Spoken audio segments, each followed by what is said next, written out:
On Foreign Tidbits this afternoon, South Africa's president visits site of Johannesburg fire that killed at least 74 people. African Union suspends Gabon's participation following military takeover. Hong Kong grounds flights, shut down stock market as super closed schools. Typhoon Swala barrels towards China's southern coast. Good afternoon, welcome to Foreign Tidbits. I'm Akilachi Kejing. Now the news in detail. South Africa's president has visited the site of the Johannesburg fire that killed at least 74 people, expressing his government's shock and deep sadness. 12 children lost their lives in the country's deadliest blaze, and 61 injured people were transported from the deprived area of what used to be the business district to hospital. Ramaphosa made the visit after cancelling a Thursday evening television address on the BRICS Economic Summit held in Johannesburg last week. The head of Forensic Services in Johannesburg's Gauteng province, Thembelethu Mfalaza, said among the bodies that were recovered, 24 were female, 40 male, and 10 burnt beyond recognition. The head of Sudan's army, Abdel Fattah al-Burhan, has warned that his country risks disintegration if the conflict is stalled. Sudan was plunged into chaos after month-long tension between the military, led by General Abdel Fattah al-Burhan, and the Rapid Support Forces, commanded by Mohamed Hamdan Dagalo, exploded into open fighting on April 15.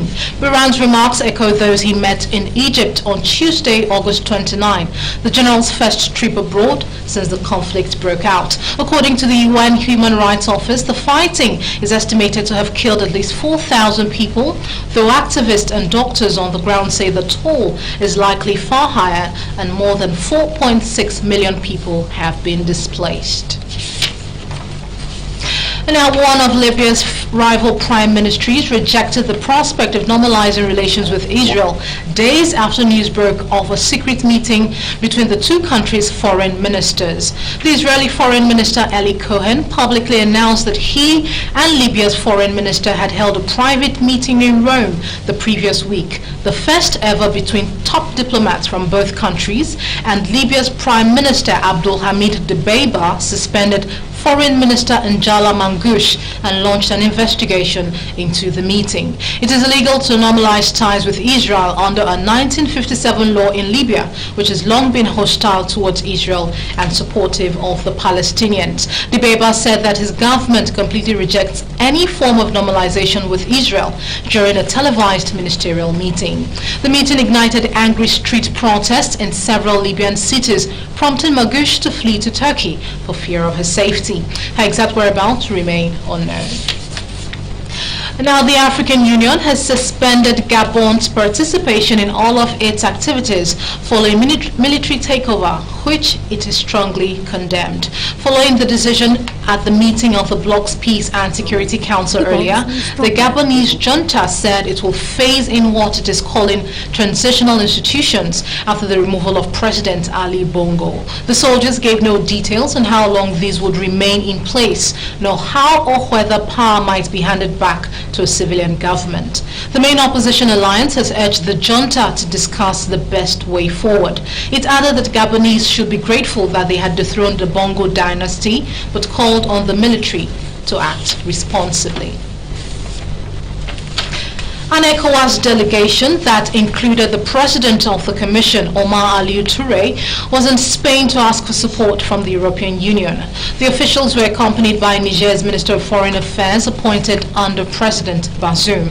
It's already been over a month since Bazoum was deposed by the army, and the West African bloc presented its Niger policy to the 27-nation bloc. President of ECOWAS, Omar Aliou Touré, said the visit is to explain the position to the European Union, what has informed the various measures that ECOWAS has taken, and the collaboration they seek from all partners. The EU foreign ministers were gathering for a one-day meeting in central Spain, and ECOWAS has imposed sanctions against Niger, demanding President Bazoum be reinstated.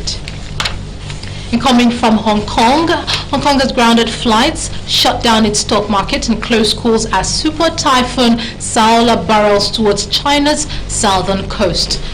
Kong's observatory said the Soala's wind speed stopped to 105 kilometers per hour as it came with 230 kilometers southeast of the financial hub at about 8 a.m. local time. The observatory said weather would deteriorate rapidly throughout the day, warning of the possibility of serious flooding in low-lying coastal areas. Members of the public were also warned to stay away from the shoreline. And on China's mainland, authorities issued the highest typhoon warning for the storm, which state media said would make landfall in the coastal areas stretching from Hubei to Hong Kong. Guangdong province also declared a windstorm emergency level 1, the highest level of emergency response. Singaporeans have headed to the polls to vote in their first contested presidential election in over a decade. The president has a ceremonial role in the city-state with few powers and little say in public affairs, but the result could be a marker of public sentiment on the long-term ruling People's Action Party, PAP, following a string of scandals. The 66-year-old economist, a former deputy prime minister and finance minister, resigned from the People's Action Party in June to contest for the presidential elections. The Prime Minister Lee Hsien Loong heads the PAP, which suffered one of its worst electoral showings in 2020, although it still retained more than two-thirds majority in parliament. Reports say that a Ukrainian drone attack on the Russian town of Kurchatov in the Kursk region damaged an administrative and residential building, while a second drone was shot down near Moscow. Kursk Regional Governor Roman Starovoyt said emergency services were assessing the damage in Kurchatov town, noting there are no casualties. The governor reported that 2 buildings were damaged by 2 drones, but later clarified that only one unmanned aerial vehicle, UAV, was involved in the raid on Kurchatov town, located just a few kilometers from the Soviet-era Kursk nuclear power station, which is one of Russia's largest. The Moscow mayor Sergei Sobyanin also reported that Russian air defenses had shot down a drone that was approaching the capital city. The British defense company BAE Systems says it has set up a local entity in Ukraine and signed deals with the government to help ramp up Kyiv's supply of weapons and equipment. The move would enable BAE to work directly with Kyiv officials to explore potential partners for a plan to ultimately produce 105mm light guns, a kind of artillery weapon in Ukraine, and to better understand its capability requirements. As the United Kingdom's biggest defense contractor, BAE has manufactured much of the equipment that Britain and other governments have provided to Ukraine to fend off Russia's invasion. Britain is a key defense supplier for Ukraine and in May became the first country to start supplying Kyiv with long-range cruise missiles. And that's it on the Foreign Tidbits, but to end the news, a recap of some of our major stories. South Africa's president has visited the site of the Johannesburg fire that killed at least 74 people, expressing shock and deep sadness. The African Union has suspended Gabon's participation in all its activities following military takeover. We also brought you reports that Hong Kong has grounded flights, shut down its stock market, closed schools because of Super Typhoon Saola as it barrels towards China's southern coast. That's Foreign Tidbits, produced by Mavis Victor and supervised by Charity Chris Emejuru. I am Akilachi Kiji. Good afternoon.